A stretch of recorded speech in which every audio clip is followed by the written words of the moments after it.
Hi everyone, welcome to Impact Academy. So last class we have seen till here like development is synonymous with economic growth. Okay. So let us continue with this question. Okay, balance of payment and all.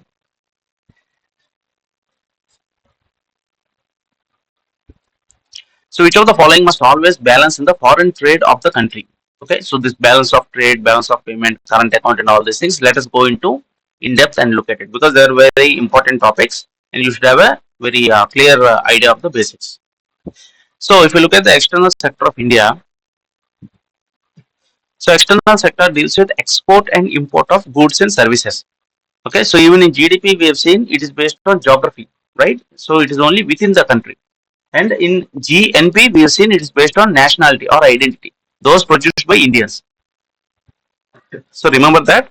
And in general, when we're talking about the external sector, we are mostly dealing with export and import of goods and services also. So regarding IT services, BPO services, even those come under export and import, the external sector. Okay.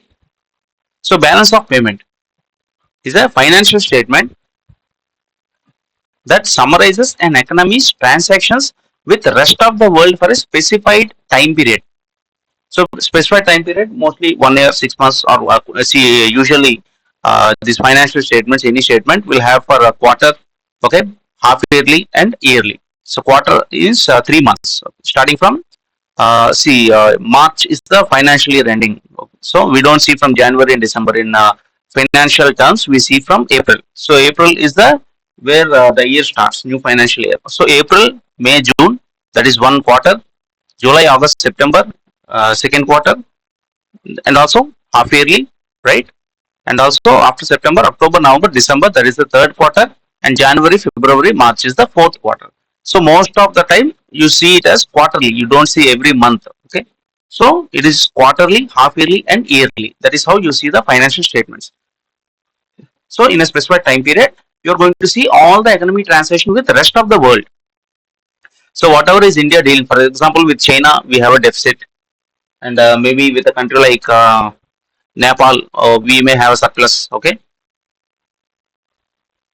so it systematically records all transactions in an economy in the form of double entry bookkeeping. So on one side you have outflow, and the side you have inflow. Okay, revenue expenditure like that. So you have to balance it. How much is going? How much is coming? You have to balance it, just like a balance sheet. So current account, just like how you see in banking, savings account, current account. So normal people they use savings account, business people they use current account. Okay, because more transactions. Today morning you will put 10,000, evening you will take out 10,000. So it's a continuous process. Every day there are going to be multiple transactions. So similarly, current account, single time and one way transactions comparable with revenue receipts and revenue expenditure of the government. Okay. So what does the current account consist of in this balance of payment? Single time and one way transactions. So like revenue receipts, revenue expenditures of the government and everything. Export receipts are the receipts against export of merchandise goods, not services to other countries. Okay. So all these bananas, mangoes, which we are sending from Andhra Pradesh, okay, milk products and everything, fish, shrimp and everything. Okay, Andhra Pradesh comes number one in export of fish and shrimp. Okay, remember that. So all that import is payments for imports of merchandise goods from other countries. Mostly we are talking about all kinds of oil and what you say this lithium. Okay, essential chemicals, all for making. India is one of the biggest exporter of pharmaceuticals, but in order to manufacture those pharmaceuticals, we need to import the ingredients. So keep that in mind. So trade balance, the difference between the export receipts and import payments is referred to as trade balance. Okay.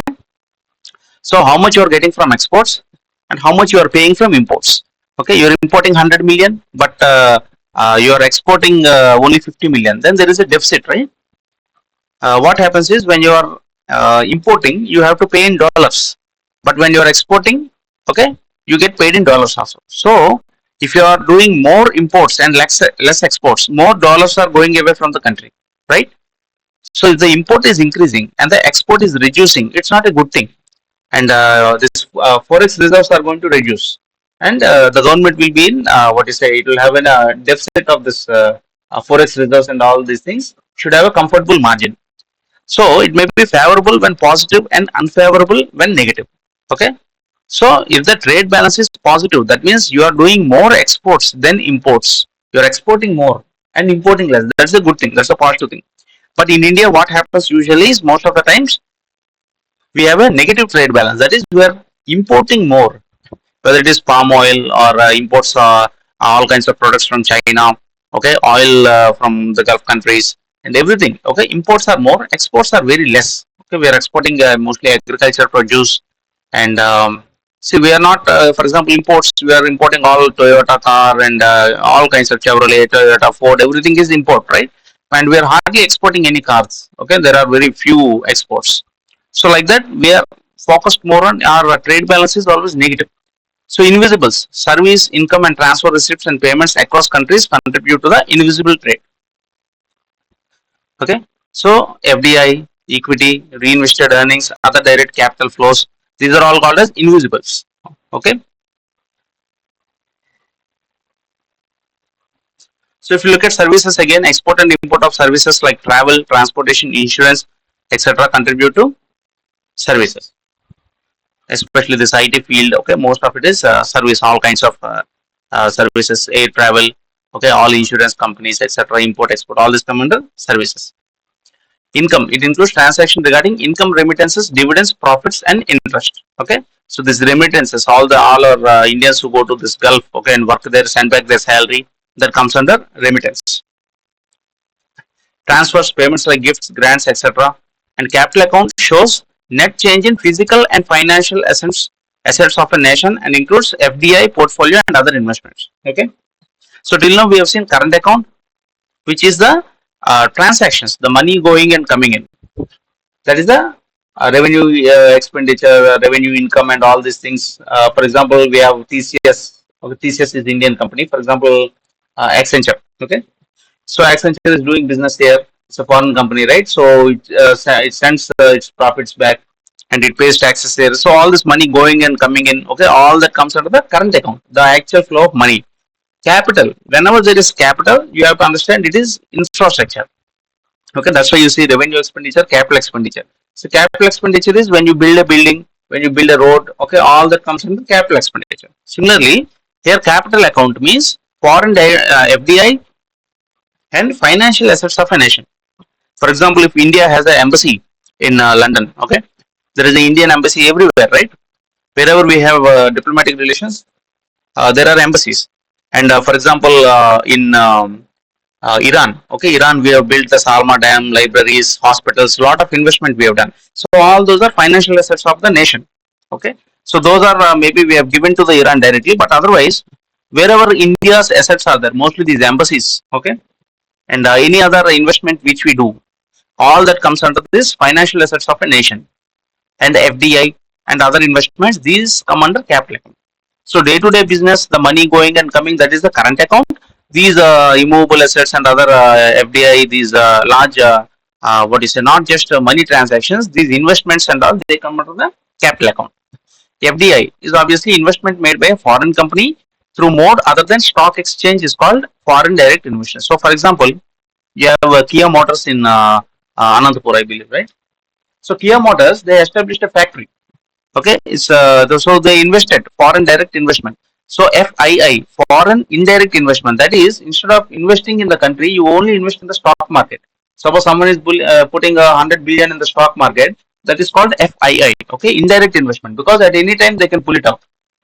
But direct investment is, for example, a Walmart, okay, Starbucks, and all this Toyota. Everything is foreign direct investment because they just I mean, whenever they want, they cannot simply take back the money, because the plant, a factory, everything, all that is foreign investment. But just because the government changes or anything, they cannot simply pull away the money. Okay, so that is why FDI is more preferred. Automatic route is FDI is allowed without prior approval by the government. Okay, so automatic route is you don't need any prior approvals.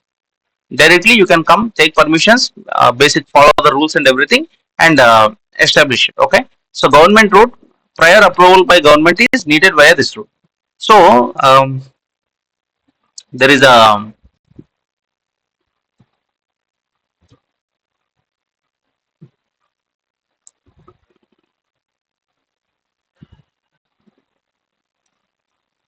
If you look at this, so FDI limits.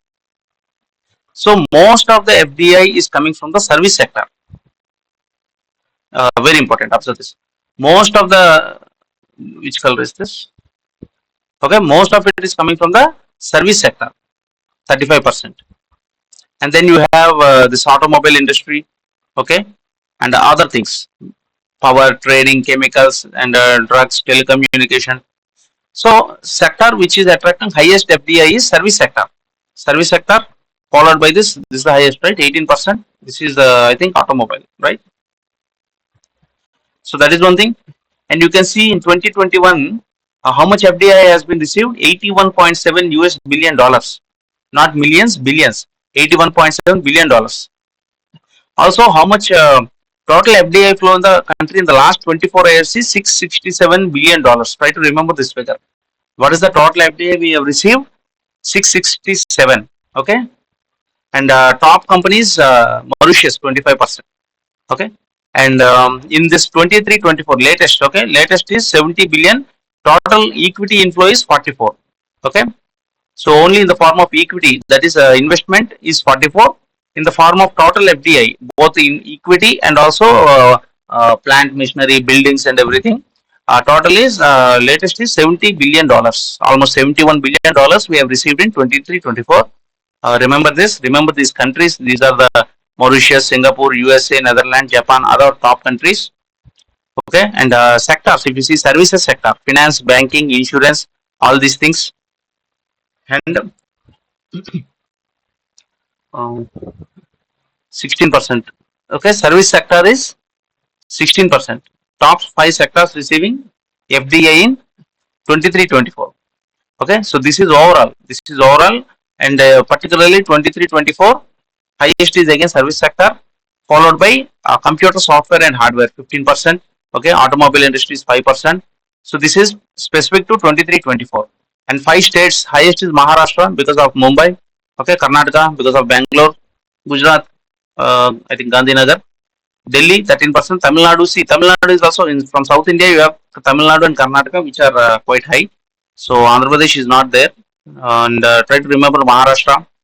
Okay, all these things. And in 2014-15, it was at 45. Okay, and now it is 71 billion dollars we have received in 23-24. And also this we are talking about FDI limits, right? So see, in defense you have only 26%. You have to remember all these things. Okay. See, insurance 49%. From 26 it has been increased to 49. But if you look at telecom, you have 100%. See, Vodafone and all these things, they have their complete single brand retail. See, single brand and multi brand, you have to understand. For example, you have Big Bazaar and DMart and all those things. Okay. Um, those are multi brand retail. They contain all the brands. Even Indian companies can go and put their Tata tea or any Atta, everything. But single brand retail means, for example, you say Starbucks. Okay, so Starbucks is a single brand retail. Now, previously it was not allowed. Okay, previously it was only 49%. But single brand retail is now allowed 100%. That means Starbucks can come and open a outlet in India 100%. Previously it was only 49. Remember, so no changes. Civil aviation, so 49%. So 49% means the government will have more control. Okay, defense is low, 29, and credit information companies, this CRISIL, CIBIL, and all those things. Okay, so courier services. That's why you have Blue Dart and all these things. Okay, foreign companies which are operating complete 100%. Okay, so tea plantations again 49. Insurance is still 49. So we have so many insurance, but if you observe, most of these insurance companies they have tie-ups with the domestic companies because 100% they cannot come. That's why you see most of these foreign insurance companies they have some form of yeah, types. Tata, AIG. Okay, so they have some types. Petroleum refining also is only 49%. Asset reconstruction 100%. So just go through these things and remember. Okay, stock exchange depositors also 49%. Okay,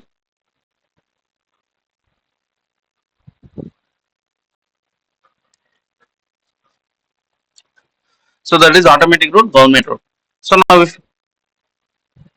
if you look at components of current account. Okay, current account what we said, mostly direct money, trade in goods. Okay, ports of goods, imports of goods, exports, basically export of goods, imports of goods. Okay, so that is hard money. We are selling bananas and getting money in dollars.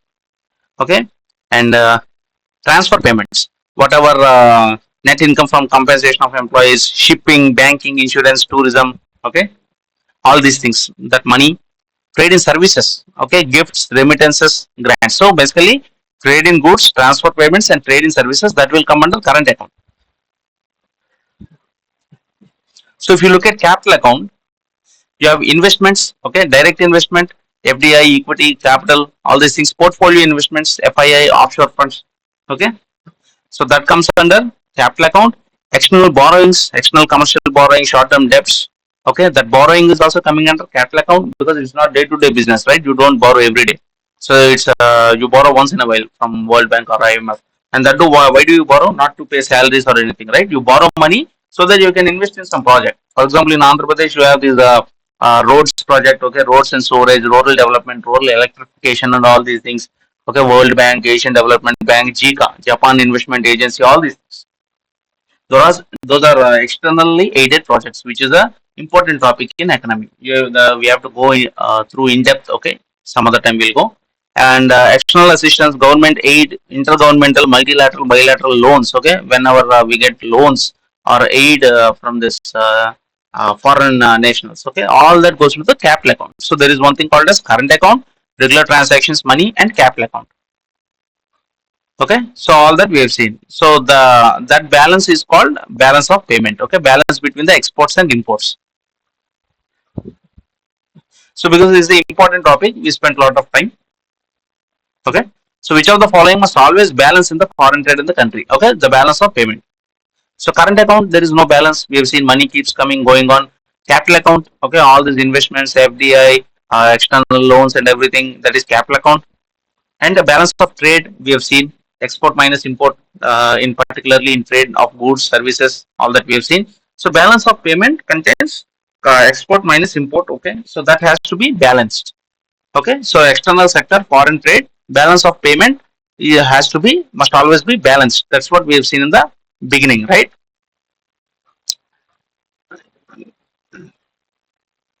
See, balance of payment, finance statement that summarizes economy transactions with the rest of the world for a specified. Okay, it records in the form of double entry book, keeping with entries as a, so there is double entry. Whenever there is double entry, there has to be a balance, just like balance sheet. It should be a balanced. Fine. So the father of Operation Flood. So again, Operation Flood is very important. I'm sure that many are aware. Back then, when there was shortage of milk and all, Varghese Kurian. Okay, Varghese Kurian is the father of the Operation Flood. So he came up with this Amul and all these things, cooperative society. So rather than each one having a few cows, uh, okay, producing milk, so he made them into a cooperative. So all the milk was collected, and then when it becomes a huge quantity, and then it was sold. Okay, so Varghese Kurian was the father of Operation Flat. It was done in several phases. Okay, initially the focus was on milk powder, then it was on distributing milk to whole the country. So just go through this Operation Flood. It is about milk. Okay, milk production and milk distribution. Okay, so there was a time when there was shortage of milk. Okay, small kids were not getting milk. Then Varghese Kurian came up with this Operation Flood, and the Amul. Amul is also associated with Varghese Kurian. Even the currently in news we have seen that the state government of AP has made a deal with Amul, right? Okay, so Amul is not a private company, it's not a government company, it's a cooperative. Very important, very successful cooperative. So Varghese Kurian is the father of Operation Flood.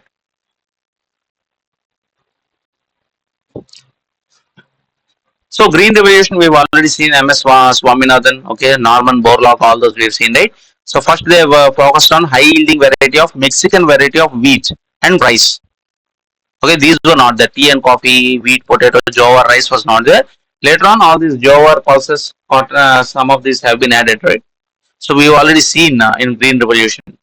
Fine. So crop insurance is the monopoly of. So if you look at life insurance, it is concerned with life insurance. Okay, National Insurance Company is one of the four government insurance companies. Okay, So it focuses in all kinds of this, the vehicle insurance and okay, several of these insurance. So general reinsurance company is more like a reinsurer. Okay, so it does not give reinsurance directly to people. So it gives insurance to these insurance companies. Okay, so so crop insurance is the monopoly of. So in this particular options, I won't say any option is correct. Okay, so all of the above definitely not life insurance, national insurance. So crop insurance, all these things is more related to agricultural insurance company, Fasal Bima Yojana, and all these things which we have already seen, right? So within these options, maybe you can go for this, but in general, it's not directly related to general insurance company also.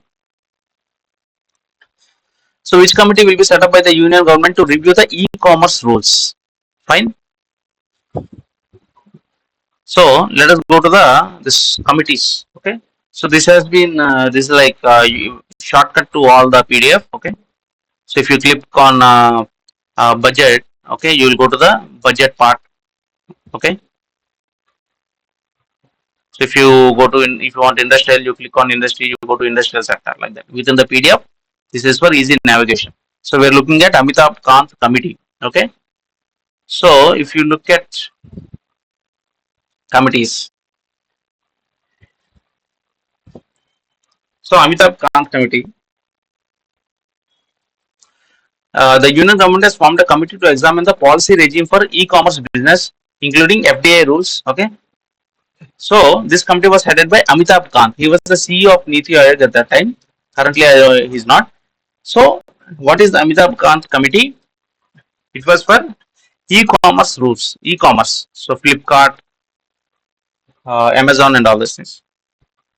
So to examine the policy for e-commerce business, including FDI, Amitabh Kant committee was there. So these were the no, official members from Commerce Ministry, Electronics, and all these things. Just go through this. And what was the objective to a variety of challenges in the e-commerce sector, making proposals for policy because there was no clear-cut policy regarding this e-commerce. Okay, examine all concerns, including FDA regulations, everything. So Amitabh Kant committee. Okay, so Amitabh Kant committee is set up by the union government to review the e-commerce rules. Try to remember whatever committees we are seeing till now. Try to remember. So what is the full form of Amrut? Okay, Amrut is Atal Mission for Rejuvenation and Urban Transformation. Okay, so if you look at Amrut, okay, so all this we've seen. So Atal Mission for Rejuvenation and Urban Transformation. So as the name says, it is about urban transformation. It was launched in June 2015. Keep that in mind. So when the NDA won, okay, when the BJP came to power in 2014, this is one of the first schemes. So remember it like that. Okay. So 500 selected cities covering 60% of the urban population. Okay. Urban population 60% was covered to provide basic infrastructure and implementing urban reforms for selected cities. What is this infrastructure? Water supply, sewerage, drainage system, green spaces, parks and everything, non-motorized transport and capacity building. That is Amrut 1. Okay. Next, Amrut 2 was launched in 2021. Remember this, 2015, 2021, because such statements are being asked. Okay. So you can easily eliminate one option if you remember this. It is difficult to remember all the schemes, but at least try to remember. If you read this once multiple times, then in the exam, even if you don't remember, you will be able to know somewhere in the mind it will be there, and you will be able to eliminate the option. So subsuming Amrut 1 for a period of 5 years, that is from 2022 to 2026. So it is still running. Amrut 2, very important. Universal coverage of water supply from 500 cities to 4,900 statutory towns. Okay, so initially it was 500 cities, now it is 4,900 towns also. Storage in 500 cities covered in the first phase. First phase 500 cities, now it is 4,900 towns. Amrut 2.2 aims to promote circular economy of water through the development of a city water balance plan. Okay, circular economy of water basically is more focused on what sewage. Okay, wastewater, sewage, rejuvenation of water bodies, water. So that is Amrut, Atal Mission for Rejuvenation and Urban Transformation. And initially it was water supply, sewerage, drainage, and everything, green spaces, okay, non-motorized transport, capacity building, all those things. So Niti Aayog report indicates that around 21 major cities will deplete their groundwater, leaving 40% of India's population without any access to drinking water by 30%. Okay, sorry, 2030. So by 2030, 40% of India population will not have access to proper water. So nearly 31% of urban Indian households lacked pipe water. So we have Jal Jeevan Mission and all those things, right? Okay, remember these figures. And other similar initiatives is Pradhan Mantri Awas Yojana Urban Climate Smart Cities Assessment Framework 2.0. So climate smart cities. So whether floods will come or drought is come, the city should be able to handle. TULIP, the Urban Learning Internship Program. Smart Cities Mission is also important.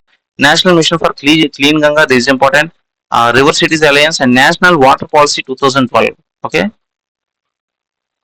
it advocates for rainwater harvesting, desalinization, and all these things.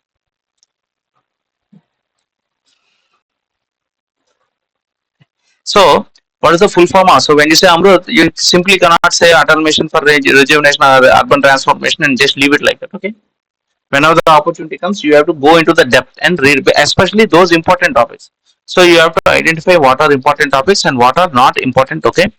And whatever is important, you have to go through that. So, the Industrial Credit and Investment Corporation of India (ICICI) was set up in 1955.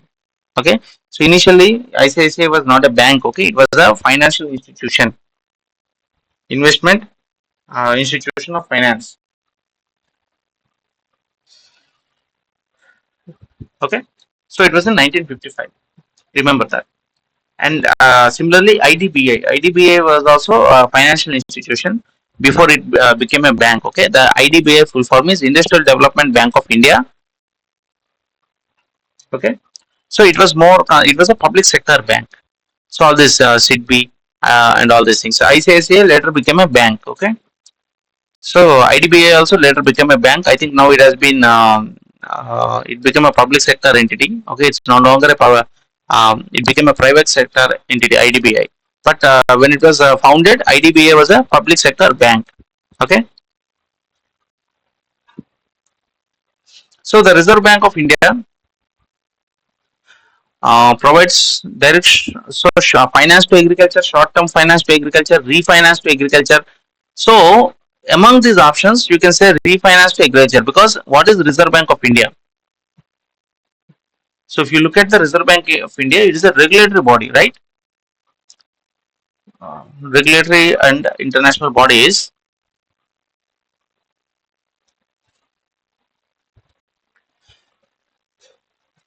So it's the central bank of the country. Central banks are relatively recent innovation and all this is fine. So it's the central bank of country, RBI.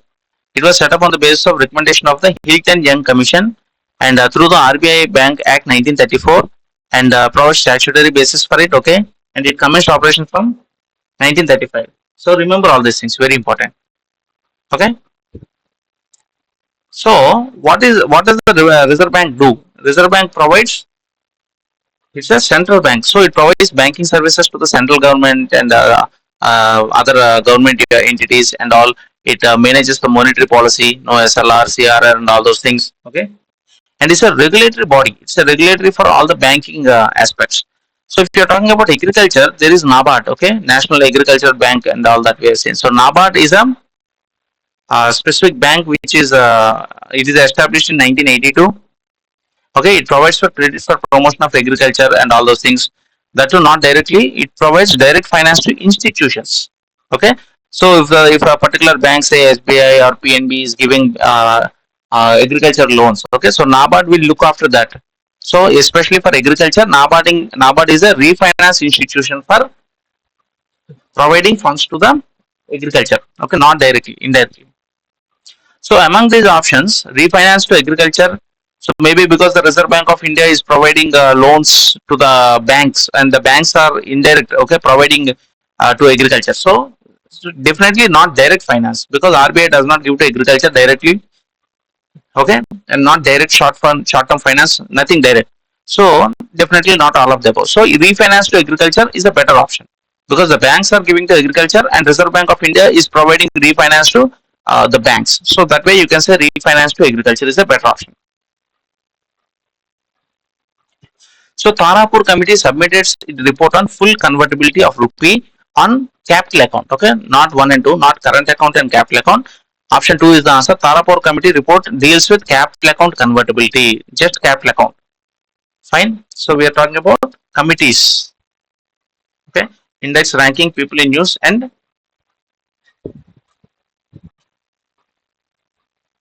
so we are talking about the Tarapur committee. So Tarapur committee talks about the capital account convertibility, means capital involves flows of portfolio capital. As I said, always remember current account, capital account. Capital account is investment, okay, dividends, interest, and not the day-to-day business. Okay, long-term investments, capital assets, all those things. Okay, so it's talking about capital account convertibility, means capital flow of portfolio capital, direct investment flows of borrowed funds, etc. All these things is freely convertible into foreign exchange and vice versa at market determined exchange rate. Okay, so whatever is there in the capital account, to convert it into foreign exchange. Okay, we have already seen what is capital account. So this capital account convertibility. So in order to convert this capital account into foreign exchange, where they have what is say initiated a committee which is Tarapur committee. Okay. So the Tarapur committee defined CAC, that is the capital account convertibility, as the freedom to convert local financial assets with foreign financial assets and vice versa at market determined rates of exchange. So if you have an embassy in London, so in order to, for example, in future you want to give away that embassy, so then you have to be able to deal in pounds, right? Or if you are doing in USA, then it is dollars. Okay. So the freedom to convert the financial assets with foreign financial assets, okay, and with the rate of exchange. So all these things, and the benefits are availability of a large funds to supplement domestic resources and thereby promote economic growth, improve access to international financial markets. So if you are dealing only in rupee, it will be difficult. But if you are dealing in dollars, pounds, euros, and everything, then we will have more access to international financial markets. Okay. So if there is a branch of SBI in Europe, okay. So instead of dealing in rupees, it should have the freedom to deal with euros. Okay, then it will have more access to financial markets. Okay, and reduction in cost of capital, improvement of financial system, global competition, incentive for Indians to acquire and hold international securities and assets. So Indians also, we've seen, see Vijay Mallya, he has a lot of assets in London, right? So because of this capital account convertibility. So Tarapur committee deals with the capital account convertibility. Deals with the capital account, okay, not the current account. So don't go with this option. Tarapur committee submitted its report on the full convertibility of rupee of capital account. So try to remember that. So smart money is a term used for obviously credit card. Okay, cash is hard cash, cash with public. We have seen all that M1, M2, and all those things. Right? Internet banking is digital banking.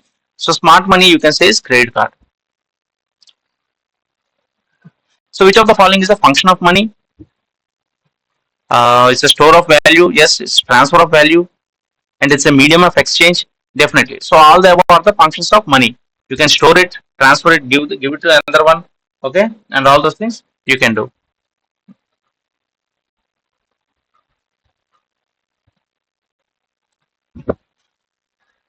So inflation in the long run can be sustained.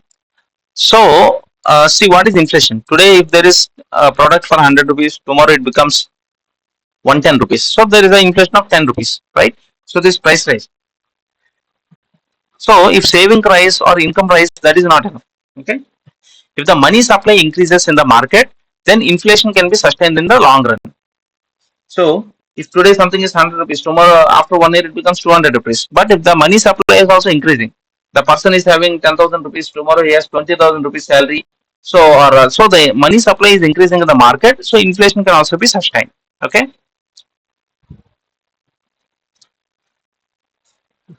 So tax on production are usually direct taxes. So what are direct taxes? Indirect taxes. So direct tax is income tax, corporation tax, and all those things. They are direct taxes because whatever income we are directly paying taxes. Indirect taxes. Suppose you go to a market and buy a soap. On the soap of 30 rupees, you are paying tax of 1 rupee. Okay, 31 rupees. So you are not directly paying from your money because you are. If you purchase the soap, you will pay. Otherwise, you will not pay. So that is the indirect tax. But direct tax, income tax, whether you do anything or no, when you get salary, your tax is directly deducted. So that is direct. Similarly, tax on production. Okay, this GST and all. They're also when you talk about production. Okay, it's a direct tax. When you're producing 100 components, you are paying tax on those 100 components. So tax on production is a direct tax.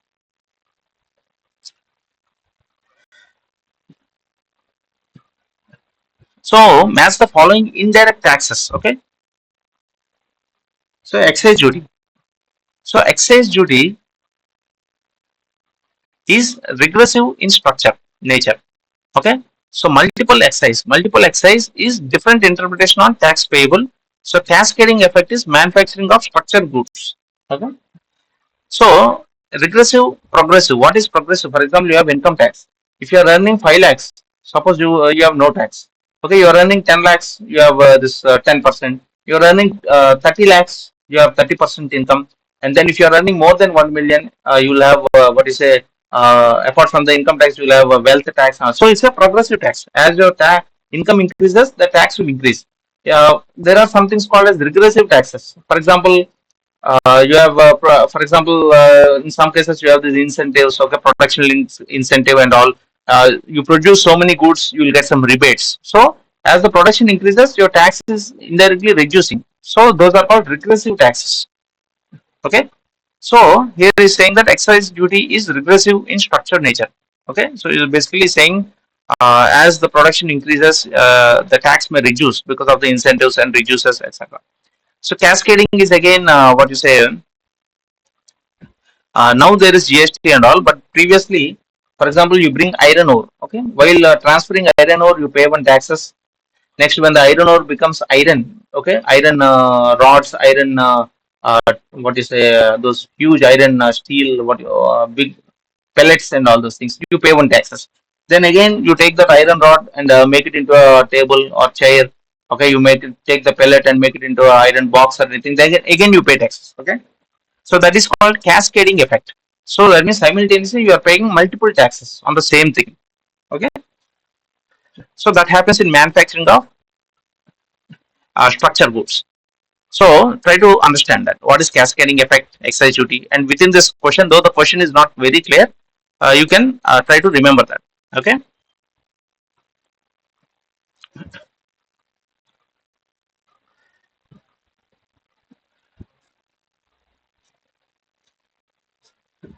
So which of the following is the indirect tax? As I said, income tax is a direct tax. Okay. Gift tax is a direct tax. If you are giving a gift, if the father is giving his property to the son as a gift, he pays gift tax, right? So that is a direct tax. Wealth tax is a direct tax. Sales tax is the indirect tax. Okay. Because if you don't buy anything, you don't pay tax. If you don't buy a car, you don't pay tax. If you buy a car, you pay. So it is an indirect tax, not direct. Okay. So tax on value of goods is tax on value of goods is ad valorem. So let us just look at these definitions. Okay.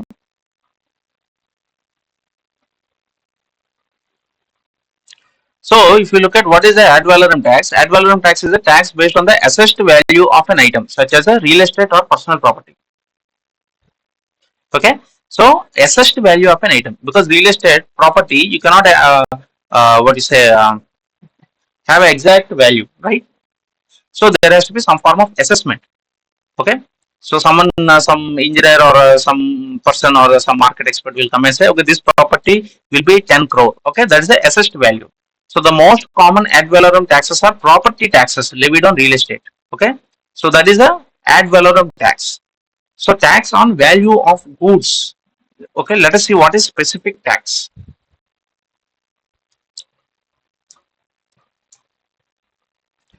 So specific tax is a fixed amount of tax placed on a particular good. So it is also referred to as a per unit tax.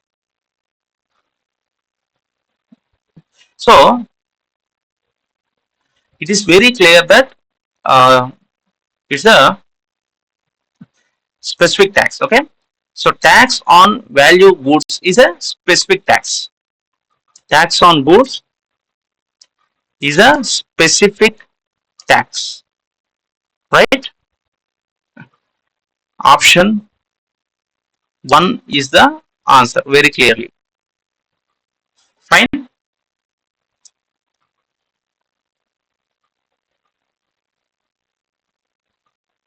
So very clearly you can say it's not a ad valorem tax. So tax on value of goods is a specific tax. When you have an assessment of goods, okay. For example, if a fridge costs 50,000, it is 50,000. But real estate, every time the value has keeps changing, you have to have a valuer, assessor, everything. So it is not ad valorem tax; it is specific tax. Fine. So consider the following statements with reference to the trade felicitation agreement. Okay. So trade felicitation agreement, what it is saying, it contains provisions for expediting the movement, release, and clearance of goods, including goods in transit. Okay, so let us see. We have something about trade facilitation. So if you look at trade facilitation agreement, TFA is the first multilateral agreement since the inception of World Trade Organization. Okay, it aims to streamline the strict rules that govern international trade by reducing red tapeism, by simplifying customs regulations. Okay, for cross-border movement of goods. So it will help reduce trade barriers. Okay, the members of the WTO adopted the trade facilitation agreement in the Bali Ministerial Conference in Indonesia in 2013. So after the inception of the WTO, okay, WTO is for international trade. So we send a shipment to Australia. Okay, there they stop it and they keep it like that for 2 months. We have a loss. Okay, so this WTO manages this world trade. Okay, it keeps these trade facilitation agreements, rules, and regulations so that one company does not suffer. Okay, when dealing with international. So WTO looks after the international trade. And when was this FTA? Okay, sorry, TFA, trade facilitation agreement, was started in the Bali. Okay, Bali Ministerial Conference in Indonesia in 2013. Okay, and it entered into force in 2017 after ratification by two-thirds of the WTO membership. Okay, so in the WTO, two-thirds of the members, if they ratify, it will come into force. Then everybody will have to follow it. Okay, remember 2013 Bali, Indonesia, 2017 two-thirds ratification. Basically, it deals with cross-border movements of goods. Okay, now so it contains provisions for expediting the movement, release, and clearance of goods, including goods in transit. Yes, that's what we're talking about. Goods. Okay. It also sets out measures for effective cooperation between customs and other appropriate authorities on trade facilitation and customs compliance. This is also true. Okay. We're talking about trade of goods and customs. It will take effect in all WTO members when one-third members will formally accept. This is wrong, right? We have to two-thirds will have to accept. When two-thirds accept, then it will take effect, not one-third. So this is wrong. So that's why A and B is the answer. C is not there. It will take effect when two-thirds of the members formally accept the agreement, and they have done so in 2017. Okay, and when did it come? Bali Ministerial Conference 2013. Okay, so these trade facilitation agreements are very, very important. Okay, frequently asked in questions. So let us stop with this question. Okay, so which is the better measure of welfare? Per capita income, per capita disposable income, and national income. So better measure of welfare. So when, how can you say that the people are doing good? If the per capita disposable income is high. For example, if the per capita income is there, suppose the person is earning 10 lakhs, but if he is paying away 5 to 6 lakhs as tax, right? Then there is no use. So this disposable income is important. If he is earning 10 lakhs, paying 1 or 2 lakhs as taxes and everything, but still has disposable income of 8 lakhs, 7 lakhs, then that's a good thing. That shows the measure of welfare of the society. So per capita disposable income shows a better measure of welfare. Okay. So let us stop for today. We'll continue in the next class.